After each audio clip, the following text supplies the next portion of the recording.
Relational operators, వీటిని comparison operators అని కూడా అంటాం. టూ వాల్యూస్ని కంపేర్ చేసి అవుట్పుట్లో ఏదో ట్రూ ఆర్ ఫాల్స్ ఇస్తుంది.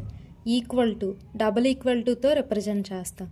టూ వాల్యూస్ ఈక్వల్ ఉన్నాయా అని చెక్ చేస్తుంది. లెఫ్ట్ సైడ్ ఉన్న వాల్యూ రైట్ సైడ్ ఉన్న వాల్యూకి ఈక్వల్ అయితే output true.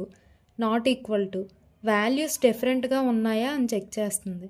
Left side value right side ఉన్న వాల్యూ వేరు వేరు ఉంటే కండిషన్ సాటిస్ఫై అయ్యి అవుట్పుట్లో ట్రూ ప్రింట్ అవుతుంది. గ్రేటర్ దెన్, లెఫ్ట్ వాల్యూ ఎక్కువ ఉందా అని చెక్ చేస్తుంది. ఉంటే అవుట్పుట్ ట్రూ ప్రింట్ అవుతుంది. Less than, left value right value కన్నా స్మాల్ ఉంటే కండిషన్ సాటిస్ఫై అవుతుంది. Greater than or equal to, left value right value కంటే ఎక్కువైనా ఉండాలి, లేదంటే ఈక్వల్ ఉండాలి. Then only condition will satisfy. Less than or equal to, left value right value కన్నా తక్కువ అయి ఉండాలి, లేదంటే ఈక్వల్ అయినా ఉండాలి. అప్పుడే కండిషన్ సాటిస్ఫై అవుతుంది.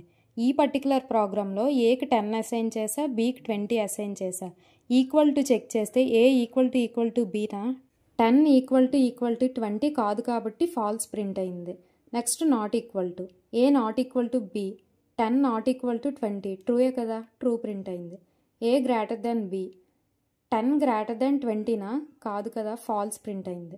ఏ less than B, true. A greater than or equal to B, false. A less than or equal to B, 10 less than or equal to 20, true.